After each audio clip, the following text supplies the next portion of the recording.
Hola, hola a todos los podcast nautas.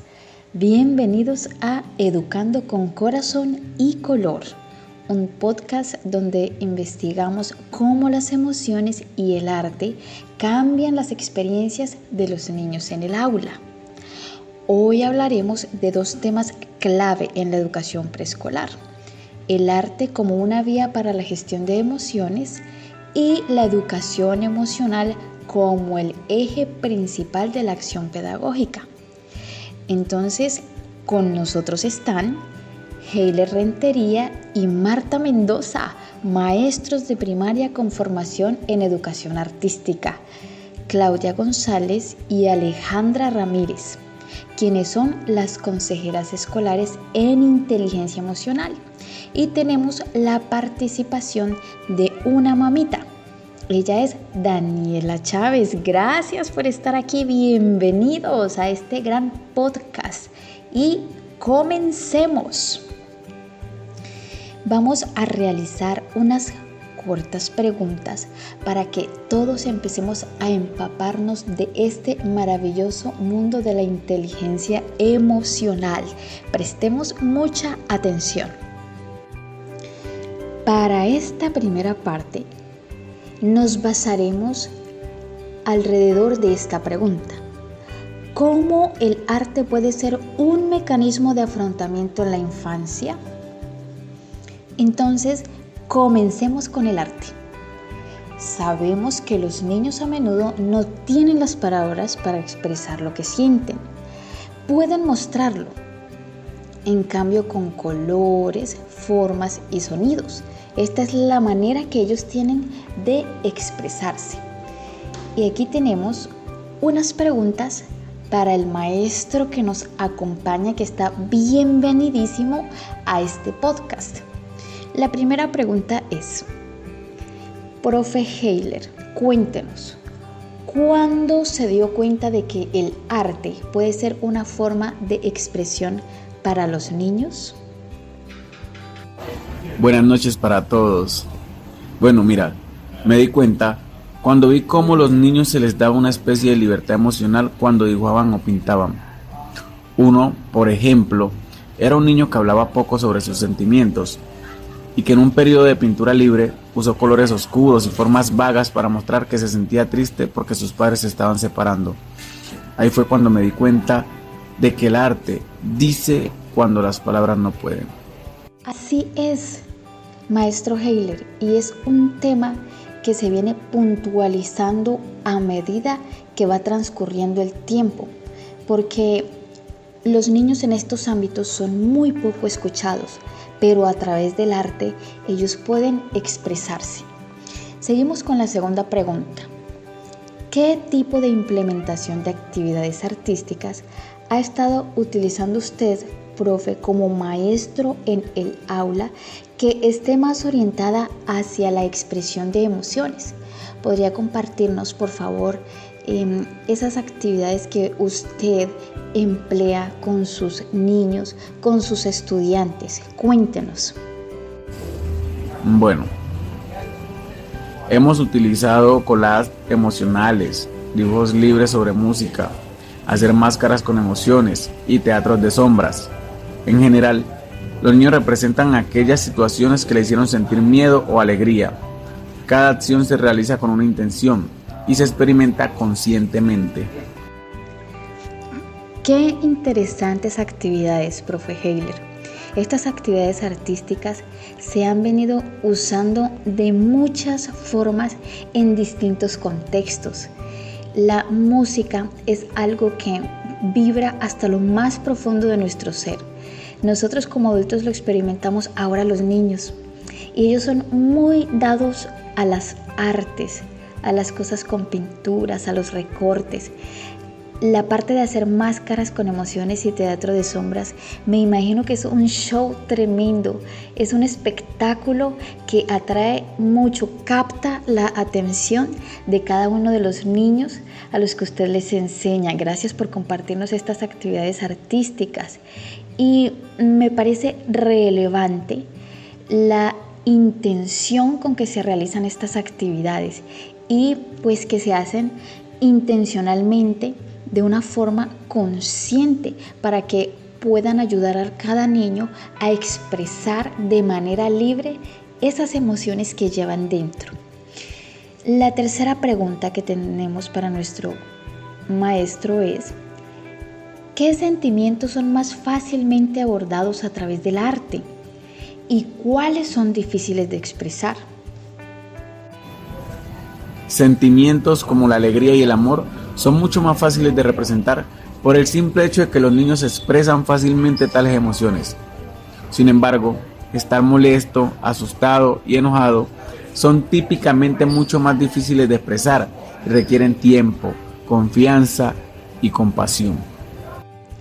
Totalmente de acuerdo, profesor, porque los niños no es que no sientan estas emociones de estar molestos, de estar asustados, de estar tristes, de sentir ansiedades, sino que ellos no encuentran la manera de cómo expresar estas emociones, no encuentran la manera correcta, esa es la frase, la manera correcta de ellos expresarse frente a estas distintas situaciones que les presentan o les causan estos sentimientos. Entonces, claro, son más difíciles de expresar de forma correcta y requieren, sí es cierto, tiempo y también guía, que es la que ustedes como maestros les dan a esos niños para que puedan aprender o para que puedan empezar a comprender esas emociones y a darles esas técnicas para que ellos puedan autorregularlas. Muy interesante.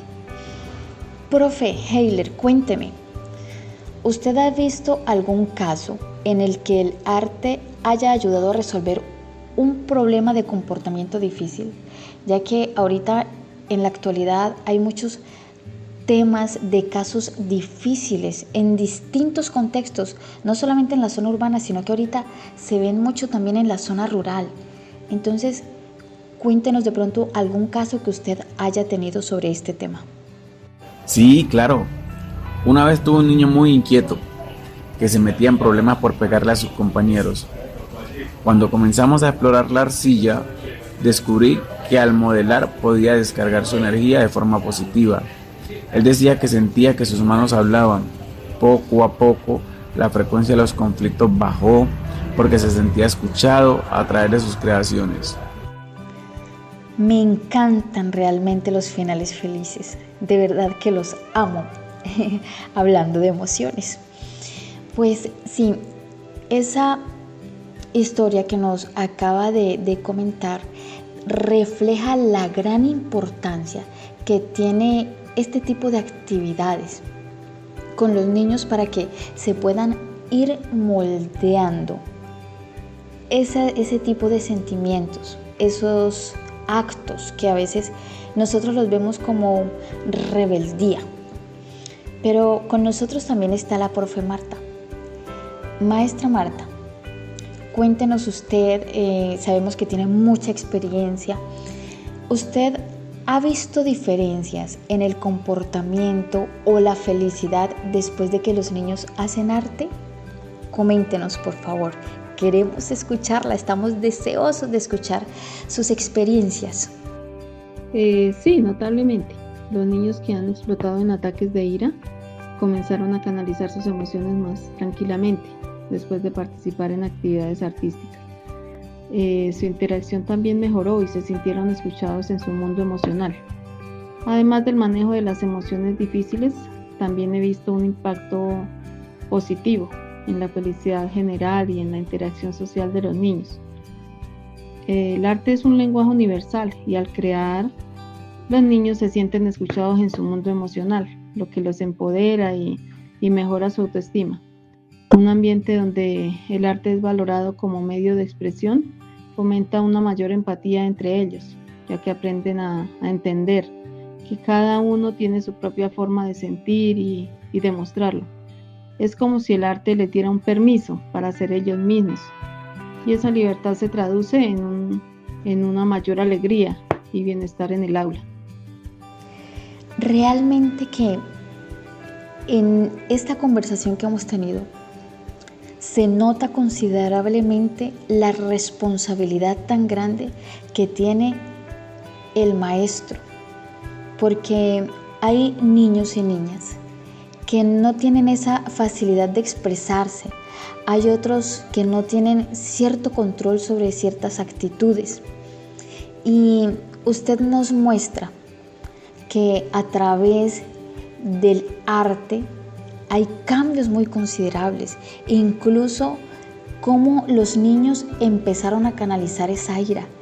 Es muy impresionante y son cosas, detalles que podríamos implementar en todas las escuelas.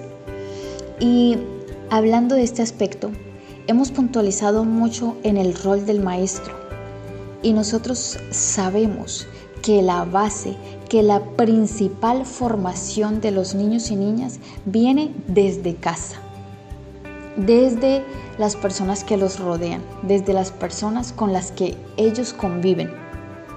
Entonces, profe Marta, esta pregunta va dirigida hacia ese aspecto.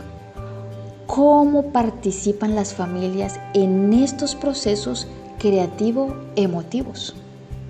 Les ofrecemos la oportunidad de participar en exposiciones sentimentales, en las que los niños presentan sus obras de arte, no solo por su valor estético, sino por la emoción que representa.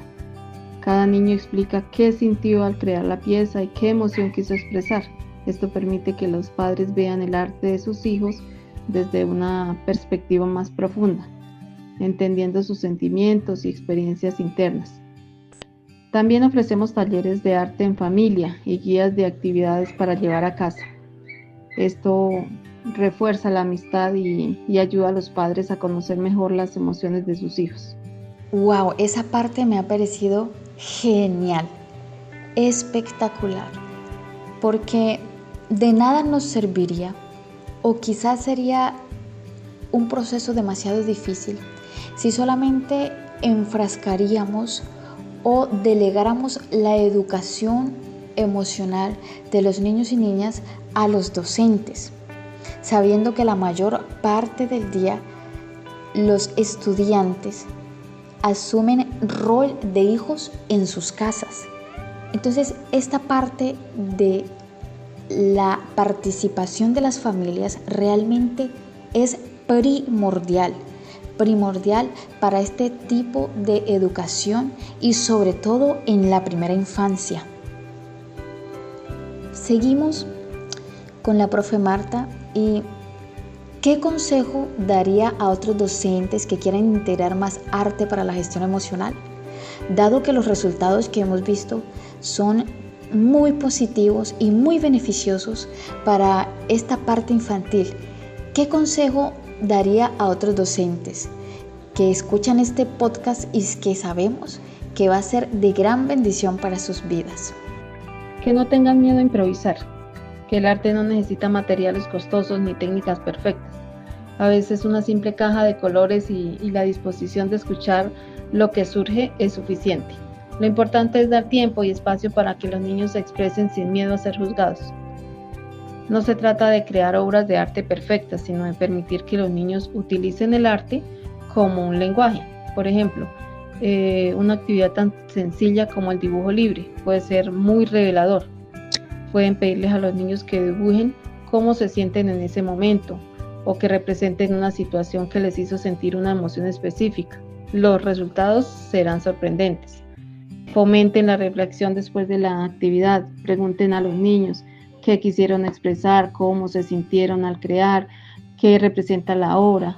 Estas conversaciones son tan valiosas como la misma creación, ya que ayudan a los niños a poner palabras a sus sentimientos y a conectar su experiencia artística con su mundo emocional. Totalmente de acuerdo con usted, maestra, porque muchas veces en este arte, también podríamos decir, de ser docentes, en este compromiso, en esta vocación de la docencia, se cohíbe mucho el hacer algunas actividades debido a la falta de recursos. Quizá diríamos que nos hace falta ser recursivos o tener alguna imaginación, porque hay exponentes o hay pedagogos o hay estos autores espectaculares como el de Reggio Emilia. Este método es muy interesante debido a que ella plantea que se pueden usar las cosas del contexto, lo cual ayuda a que el aprendizaje sea mucho más efectivo en los niños. Y no solamente en la parte cognitiva, porque estamos viendo que aquí en la parte artística también es muy relevante. También por este lado, por este medio, a través de este podcast y toda la comunidad que nos sigue, nos encanta mucho escuchar historias. Esas historias que nos sorprenden y que nos llenan también de mucha expectativa. Entonces, maestra Marta, deseamos que por favor usted nos cuente una historia sobre alguna experiencia que usted haya tenido en esta parte, sobre la enseñanza o la educación artística y los resultados que de pronto se obtuvieron a través de esa experiencia. Cuéntenos, por favor. Claro, recuerdo mucho a un niño de 7 años. Él se llama Samuel, que era muy callado y muy tímido. Un día en la clase de arte le propuse que hiciera un dibujo de cómo se sentía, sin decir palabras. Tomó una hoja grande y pintó un árbol sin hojas, todo gris y con raíces torcidas. Al verlo me acerqué y le pregunté qué representaba, y me dijo que ese árbol era él, porque se sentía seco y solo desde que su papá se había ido de casa. Para mí fue muy conmovedor, y a partir de ahí usamos más actividades artísticas para ayudarle a expresar lo que no podía poner en palabras. El arte fue ese puente para sanar poquito a poquito. Pero esperen un momento, porque nosotros a través de este medio observamos todos los ángulos, y también nos acompaña una madre de familia, porque también debemos mirar ese lado desde el rol del padre, no solamente desde la parte del maestro, de esa parte educativa, de esa parte de escuela, de esa parte del aula, de la infraestructura, sino también a través del hogar. Por eso, señora Daniela, cuéntenos, ¿cómo ve a su hija después de un día de arte intenso? Compártanos esa experiencia, usted como mamá, cómo la observa, cómo ella se comporta después de tener esta cercanía a las actividades artísticas. Cuéntenos su experiencia. Bueno, yo como mamá de Victoria, que tiene 5 añitos, puedo decir que después de un día de arte, ella llega a la casa mucho más tranquila. Es como si hubiera soltado un peso. Veo que cuando pinta hace collages y se relaja. Me cuenta cosas que en otros momentos no dice. Se vuelve más cariñosa, más expresiva. Hasta duerme mejor. Para mí, el arte es como un bálsamo para su corazón y me ayuda a conocerla más. Gracias por compartirnos esa experiencia que es íntima, que es más de vivencia familiar, de vivencia en el hogar. Muchas gracias. Y así damos por terminada esta primera parte. Recuerden que estábamos hablando de cómo el arte puede ser un mecanismo de afrontamiento en la infancia. Es algo muy maravilloso, muy lindo poder hablar de estos temas, de estas experiencias. Ahora vamos a verlo desde otra faceta. En esta parte 2 hablaremos sobre enseñando con el corazón en el aula. Hablaremos de esas tácticas y desafíos. Y bueno, nos quedamos con el aprendizaje para manejar nuestras emociones.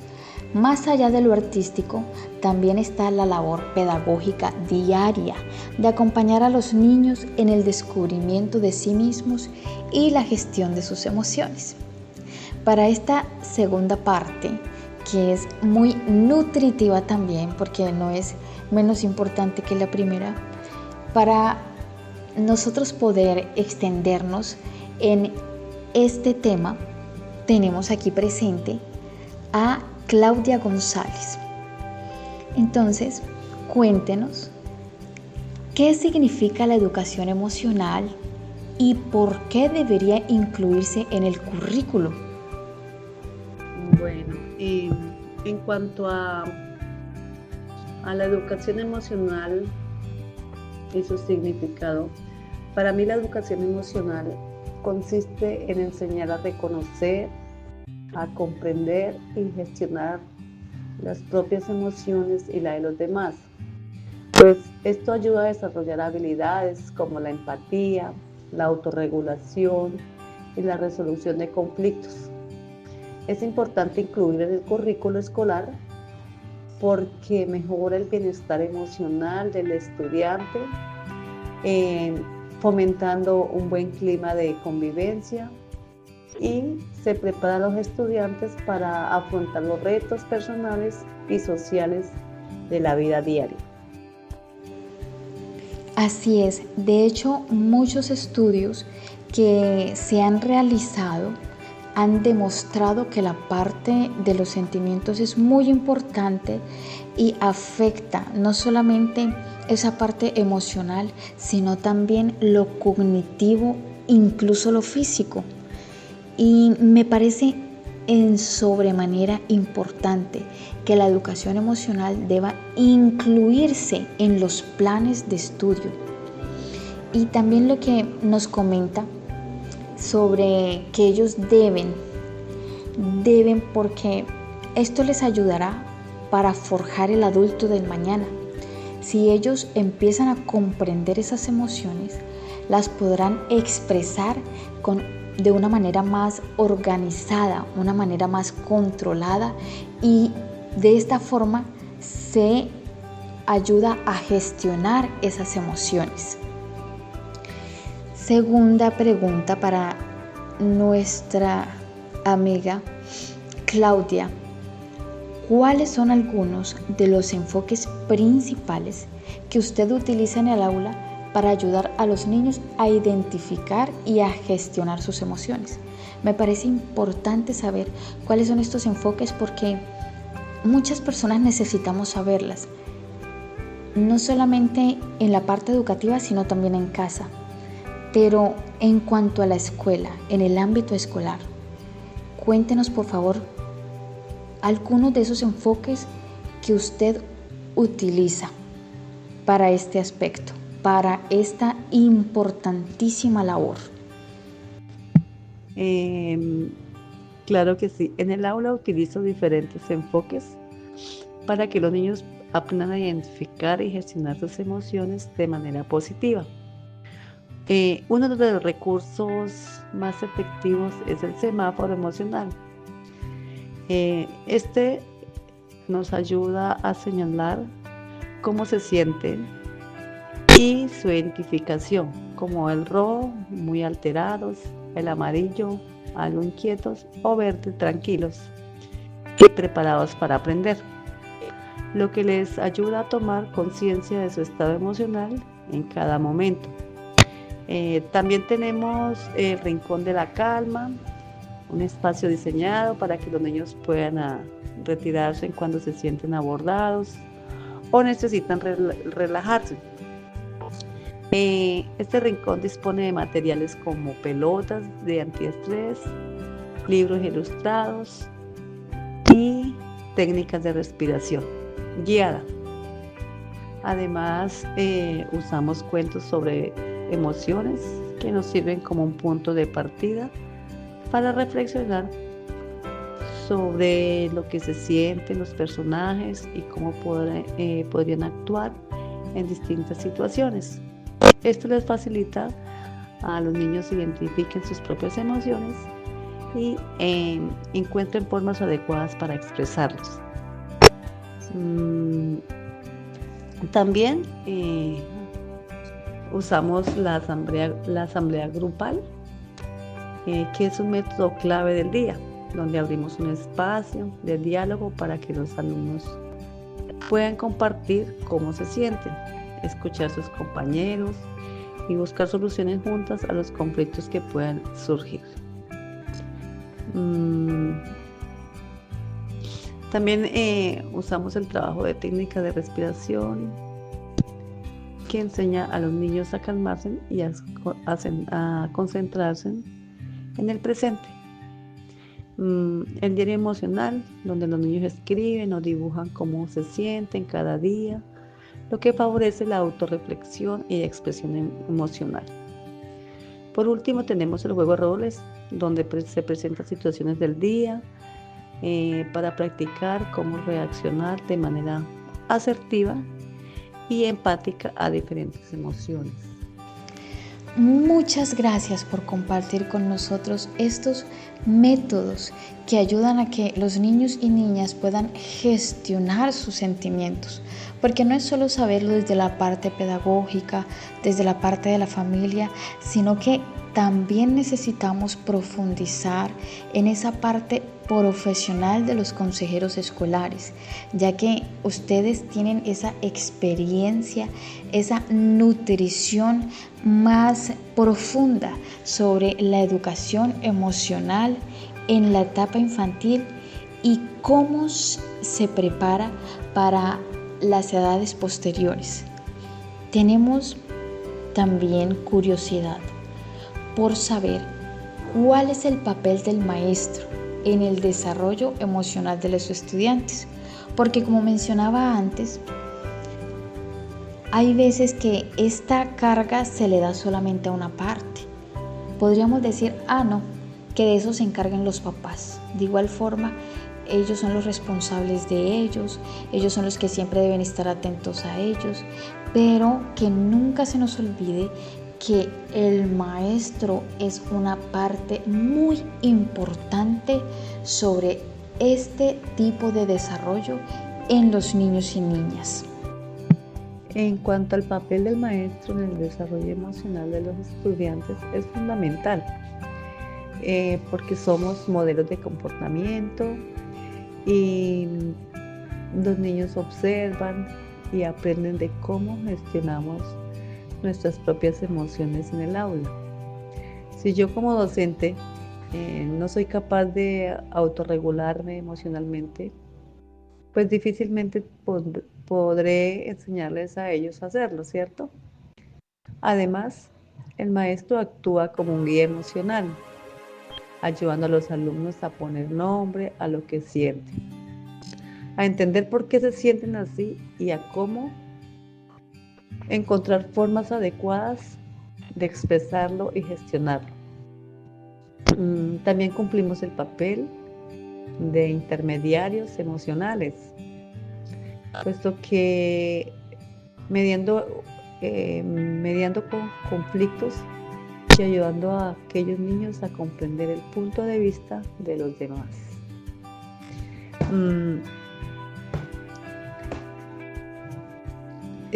Pues la empatía es clave en nuestra labor. Debemos estar atentos no solo a lo que los alumnos dicen, sino también a sus señales no verbales, su postura, sus miradas o silencios, que muchas veces nos indican que algo les preocupa o que están pasando por un mal momento.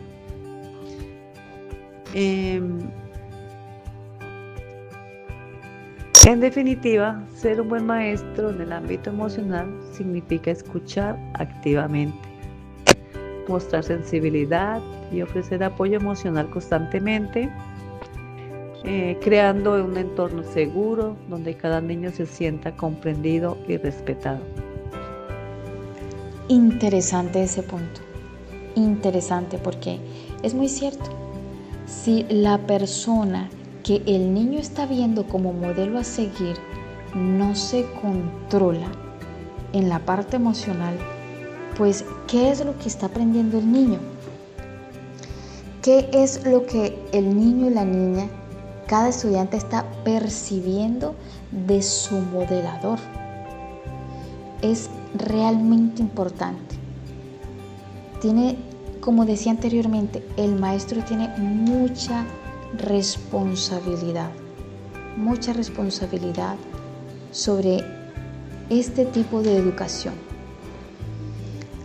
Ahora, desde el punto de vista de consejera escolar, señora Claudia, ¿qué consejo daría a los padres de familia que quieren apoyar la educación emocional desde casa? Hay muchos padres que desconocen este tema de la parte emocional. De hecho, lo consideran poco relevante porque se enfrascan más en que se aprenda a leer o que se aprendan los números y se deja a un lado esta parte de los sentimientos que realmente es importante y quizá decisiva para el desarrollo integral de los niños. Entonces, ¿qué consejo usted como consejera escolar podría dar a todos esos padres de familia que quieren apoyar esa educación emocional desde casa? A los padres que quieren apoyar la educación emocional en casa, les aconsejaría que hablen abiertamente de sus emociones, sin miedo a mostrarlas. Los niños aprenden mucho más de lo que ven que de lo que se les dice. Por eso, cuando un padre o madre dicen frases como "hoy me siento triste, pero voy a respirar hondo para sentirme mejor", o "estoy enfadado, pero voy a contar hasta 10 antes de reaccionar", está enseñando con el ejemplo a gestionar las emociones de forma saludable. También es muy útil crear momentos de conversación emocional en familia. Por ejemplo, haciendo preguntas sencillas pero significativas, como ¿qué ha sido lo mejor de tu día? ¿Algo hizo que te sintieras triste hoy? ¿Qué te hizo reír? Estas clases de preguntas ayudan a que los niños aprendan a identificar y expresar sus sentimientos. También recomendamos utilizar recursos como cuentos, juegos de roles o actividades creativas, donde los niños puedan representar distintas emociones y aprender estrategias para manejarlas. Lo más importante es que en casa se respire un ambiente de escucha, comprensión y respeto, donde los niños se sientan que pueden expresar lo que sienten sin miedo a ser juzgados. Claro, hay que darles a ellos esa importancia como seres humanos, como parte de la familia, como seres que se sientan importantes, escucharlos, saberlos escuchar. Y ellos también pues van a sentir esa confianza y podrán abrirse a sus progenitores y también los ven como guías. Excelente consejo, muchísimas gracias. También tenemos con nosotros a la consejera Alejandra Ramírez. Quisiéramos saber, compañera Alejandra, ¿cómo abordó agresivamente un conflicto personal entre niños en el aula? Esta parte, de forma personal, considero que es bastante difícil, es bastante complicada. Y ahorita son temas que son muy delicados, porque en cuanto a las leyes, en cuanto a las creencias de las familias, en cuanto a las culturas, hay muchos choques. Entonces, ¿cómo abordan ustedes este tipo de acciones, este tipo de conflictos allí en la escuela sin de pronto presentar una dificultad mayor? Bueno, pues como docente, abordar un conflicto personal entre niños en el aula de manera agresiva no debe pues entenderse en términos de violencia o confrontación, sino como una intervención decidida, firme y oportuna que busca restaurar pues el ambiente de respeto, armonía y convivencia en el grupo. El conflicto pues entre estudiantes es una oportunidad muy valiosa para educar en la resolución pacífica de problemas, la empatía y la autorregulación emocional. Pues en primer lugar, cuando identifico pues un conflicto personal entre niños, mi prioridad es intervenir con prontitud para evitar que escale o afecte el bienestar emocional de los implicados y del grupo en general. Lo hago desde una postura pues activa, consciente, mostrando autoridad moral y pedagógica sin caer con el autoritarismo ni el juicio inmediato, ¿sí? Tengo que escuchar a ambas partes, es súper esencial, ¿sí? Los niños deben sentir que su voz importa, que sus emociones son válidas y que pueden confiar en mí como mediadora. Entonces, durante pues la intervención, yo fomento pues el diálogo y la reflexión, utilizando preguntas que les permitan reconocer su responsabilidad y entender cómo sus acciones afectan a los demás, ¿sí? Como por ejemplo, ¿cómo crees que se sintió tu compañero cuando le dijiste eso? ¿O qué podrías hacer diferente la próxima vez? ¿Sí? Este pues es un proceso no solo ayuda a resolver el conflicto en sí, sino que también les enseña habilidades para la vida, la empatía, el respeto por la diferencia y la importancia del autocontrol emocional. Además, pues establezco con claridad que el aula es un espacio seguro donde todos merecen ser tratados con dignidad. Por eso no tolero comportamientos agresivos, burlas ni exclusión, y lo dejo pues explícito a través de normas de convivencia previamente construidas pues entre todos, en el grupo, ¿sí? entre el salón. Entonces cada uno de los estudiantes, si ellos rompen estas normas, aplico las consecuencias acordadas, pero siempre desde una perspectiva formativa, nunca punitiva. La disciplina que aplico busca reparar el daño, no castigar por castigar. Y pues después del conflicto trabajo pues con el grupo, estrategias preventivas como talleres sobre habilidades socioemocionales, dinámicas de cooperación, lecturas de cuentos con enfoques en valores y ejercicios mindfulness o respiración consciente. El objetivo es que los niños aprendan a reconocer sus emociones, a comunicarse asertivamente y a resolver las diferencias de forma muy pacífica, ¿sí? Entonces, finalmente mantengo una comunicación abierta con las familias de los estudiantes implicados. Informo lo sucedido, las medidas tomadas y los avances observados, ¿sí? De esta manera garantizo la coherencia en el trabajo, en el aula y en el hogar. Y así promuevo pues una cultura de diálogo y respeto en todos los entornos del niño.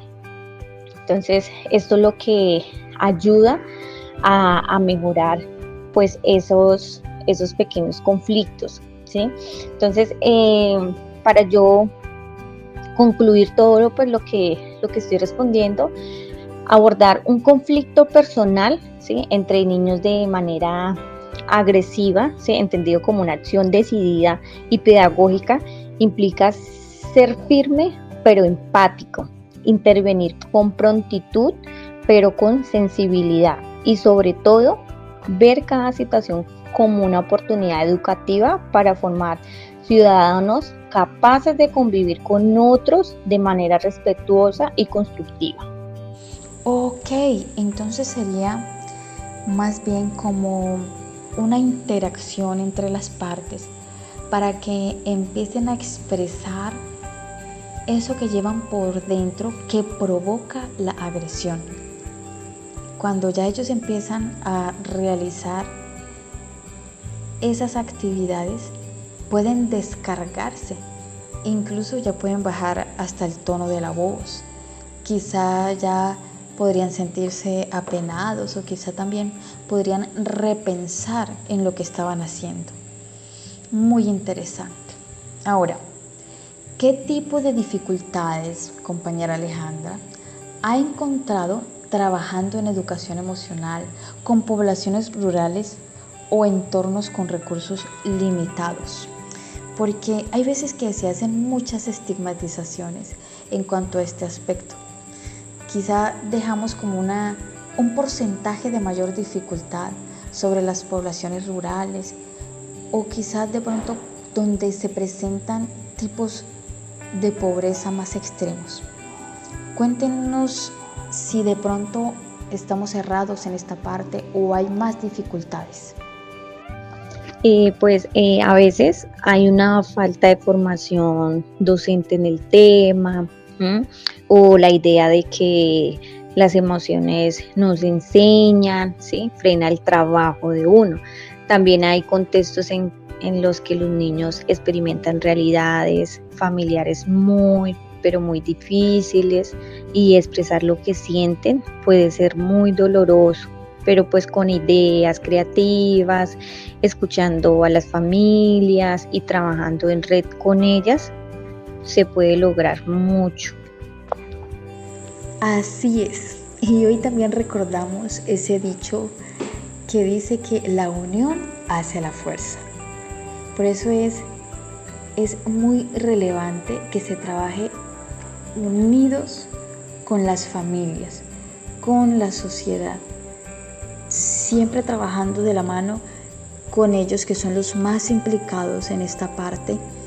Se llegarán a unos resultados muy positivos, muy propicios. Y también quisiéramos escuchar quizá de pronto una experiencia que usted haya tenido con el uso de esas estrategias de educación emocional que en dado caso previnieron algún conflicto y por consiguiente favorecieron la convivencia. Sí, claro. Una experiencia que recuerdo tanto, siempre comparto esa experiencia que la viví, recuerdo con un grupo de tercero de primaria. Eran dos niños, uno se llamaba Emiliano y el otro se llamaba David. Ellos discutían mucho, pero toda la jornada mantenían discutiendo.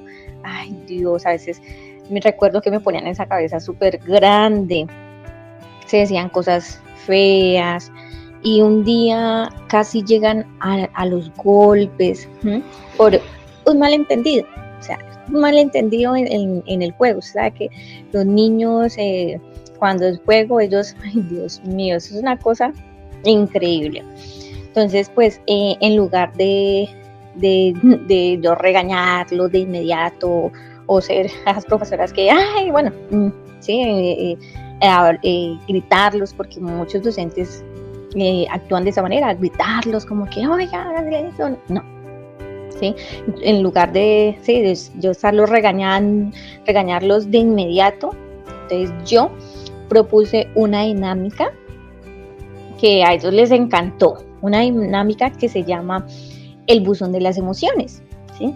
Entonces, entre todos empezamos a hacer el buzón de las emociones, donde nosotros lo decoramos todo el salón, todos los estudiantes participaron en la decoración, en traer para decorar, en recortar, en pegar. Bueno, hicimos un buzón increíble, era el buzón, uno de los mejores buzones que tenía el colegio.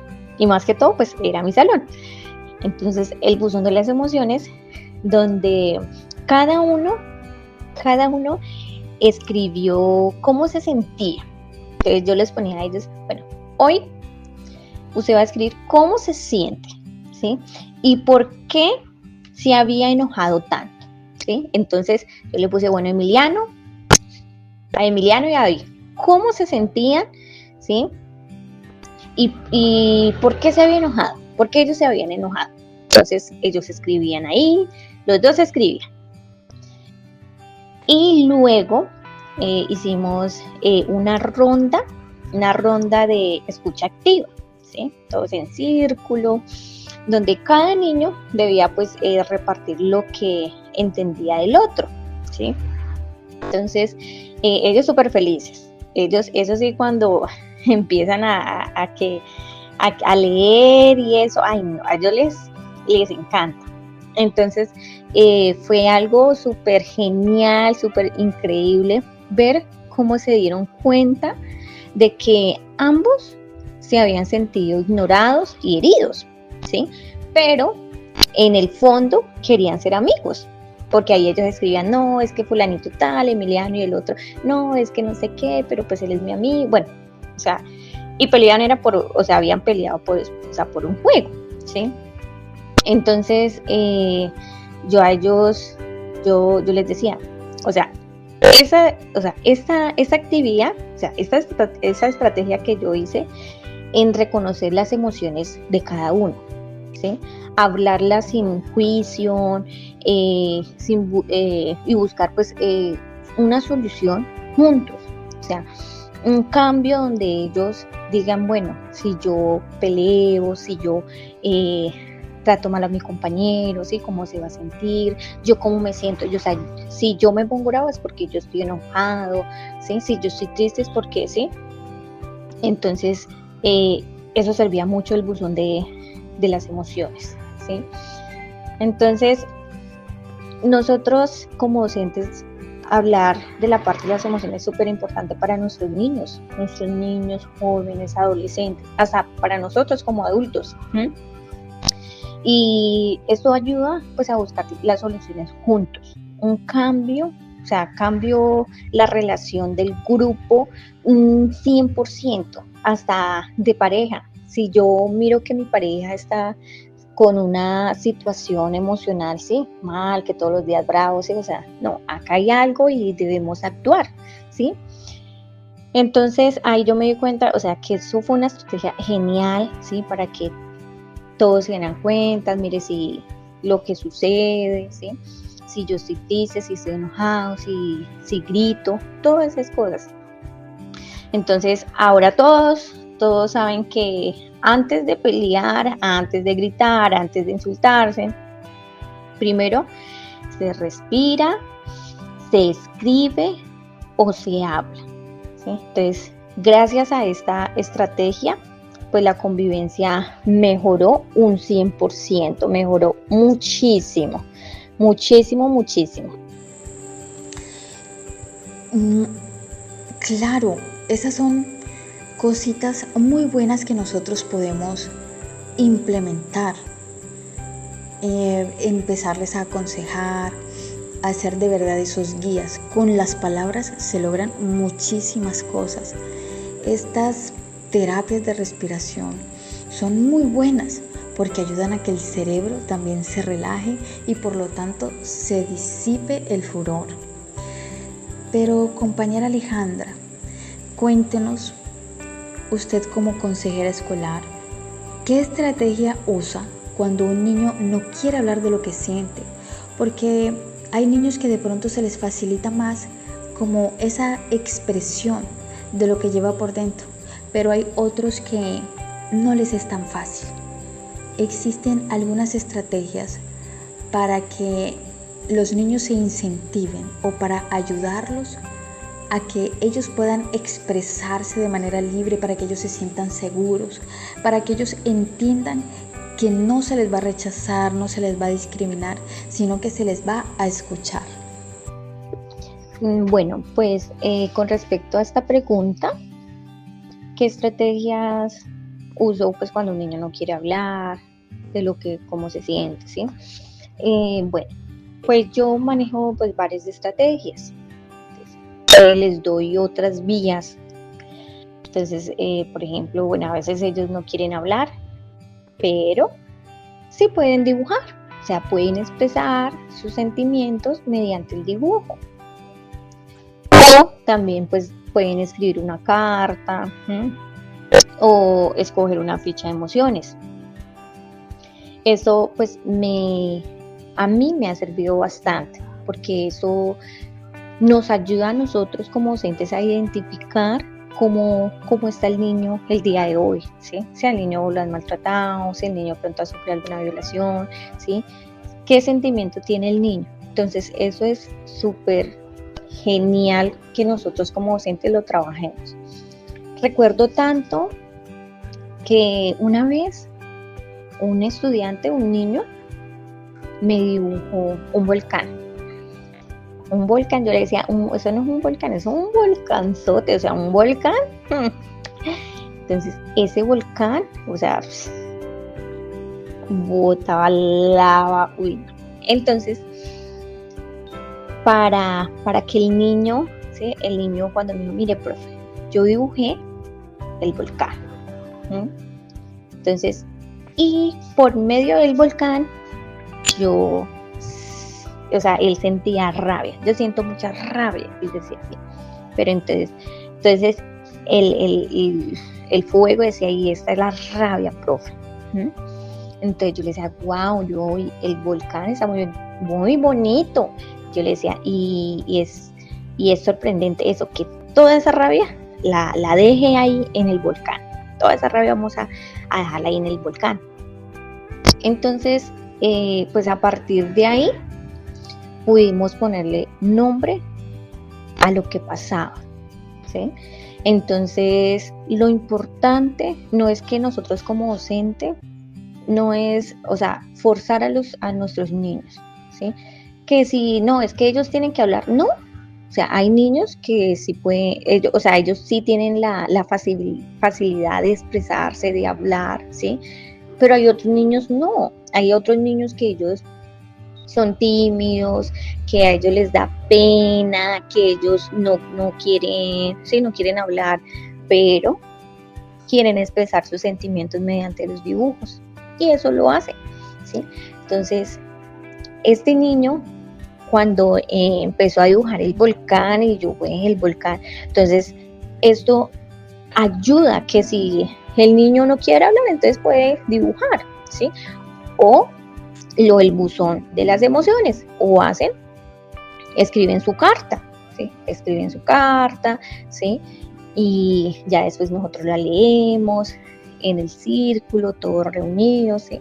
Entonces esto nos ayuda mucho a nosotros como docentes. O sea, esas estrategias son bastantes y súper fáciles para uno poderlas hacer con nuestros estudiantes, ¿sí? Y que nosotros debemos tener en cuenta que cada niño tiene su propio ritmo, ¿sí? O sea, todos son un mundo diferente, ¿sí? Entonces, esas estrategias que yo utilizo me han funcionado bastante. Son estrategias muy dinámicas, que ustedes saben que a nuestros niños les gusta lo dinámico, ¿no? Entonces, las dejo ahí para que los docentes que me están escuchando la puedan ejecutar en algún momento si tienen algún niño con alguna situación de estas. Gracias. Eso es algo muy clave. Cada niño tiene su ritmo, cada niño aprende diferente, cada niño es diferente del otro. Y claro, ¿cómo olvidarnos del arte? El arte es una forma muy impresionante, muy maravillosa de ayudar a los niños para que puedan expresar eso que llevan por dentro y quizás les es muy difícil. Y a partir de allí, ellos también podrán aprender a llamar las emociones por su nombre y a relacionarlas con sus dibujos. Claro que sí, y eso les ayuda mucho también en esa parte cognitiva. Y es también una ayuda para su proceso de aprendizaje. Pero no nos hemos olvidado de la presencia de la madre que está con nosotros, Mamá Daniela, si podemos llamarla así. Cuéntenos un evento en el que el trabajo emocional marcó la diferencia para su hija. ¿Cómo mejoró o si no mejoró su éxito en la escuela o en sí misma? Bueno, yo he visto un cambio enorme en mi hija Victoria desde que empezó a trabajar sus emociones con la profe. Antes Vicky era muy ansiosa, todo la frustraba, lloraba si no le salía algo a la primera y eso afectaba sus notas porque no quería intentar nada nuevo. Empezaron a hacer las actividades de respiración, dibujo y expresión de emociones. Y un día llegó contando que pudo decirle a la profe que se sentía nerviosa antes de una exposición. Y en lugar de quedarse callada, respiró, se animó y lo hizo súper bien. Desde entonces la veo más segura, participa más, pregunta sin miedo y hasta juega mejor con sus compañeros. Para mí eso es éxito, que ella esté bien por dentro y que eso se refleje en su colegio y en su... Claro, qué buenas prácticas. Y se nota mucho que la niña tiene muy buena familiaridad con usted, que puede expresarse libremente, contarle lo que le sucede en su día a día. ¿Y qué mensaje daría a otros padres sobre la importancia de la educación emocional desde el punto de vista de la familia? ¿Qué consejo o cómo podría usted hablar a otros padres sobre lo relevante, sobre lo importante que es esta parte emocional en los niños? Pues para no enfrascarse solamente en que se aprendan números o que se aprendan letras o incluso los saludos, sino que también darle una vista más profunda a la inteligencia emocional. Por favor, cuéntenos. A otros padres de familia les diría que no se enfoquen únicamente en las calificaciones, en si el niño sacó 5 o pasó todas las materias. Eso, aunque importante, no lo es todo. A veces se nos olvida que detrás de cada nota, de cada tarea, hay un ser humano pequeño que siente, que piensa, que se frustra, que se alegra, que necesita ser comprendido y acompañado. La educación emocional es fundamental y cuando un niño está bien emocionalmente, cuando se siente seguro, escuchado, valorado, es mucho más fácil que aprenda, que se concentre, que se relacione con otros y que disfrute del proceso educativo. Yo, por ejemplo, antes solo preguntaba qué sacaste en el examen y si la nota no era buena, me preocupaba o regañaba. Pero nunca me detenía a preguntar cómo se sentía, qué había pasado, si estaba triste, cansado o si necesitaba ayuda. Con el tiempo y gracias a este proceso, pues entendí que lo emocional también se educa, que no basta con enseñar matemáticas o lectura, también hay que enseñarles a reconocer sus emociones, a nombrarlas, a gestionarlas. Ahora le pregunto cosas como cómo te sentiste hoy en clase, qué te hizo feliz o algo te molestó. Y eso ha cambiado muchísimo nuestra relación. Ahora habla más conmigo, se siente más libre de contarme lo que pasa y yo también he aprendido a escucharla sin juzgar. Creo firmemente que cuando nos tomamos el tiempo de escuchar emocionalmente a nuestros hijos, le estamos dando una base sólida para toda la vida. No se trata solo de que sean buenos estudiantes, sino que sean personas felices, empáticas, capaces de afrontar los retos de la vida con inteligencia emocional. La escuela puede enseñar mucho, pero el hogar es el primer lugar donde se aprende a manejar lo que sentimos. Por eso, los invito a que cada día se hagan esa pregunta con sus hijos, no solo cómo te fue, sino cómo te sentiste. Esa pregunta puede parecer pequeña, pero abre puertas enormes al corazón de nuestros hijos.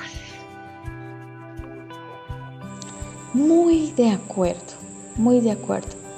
Sabemos que sí, pueda que las calificaciones son importantes para poder pasar de un grado al otro, para poder, entre comillas, saber en qué nivel está un niño en su aprendizaje o en su conocimiento.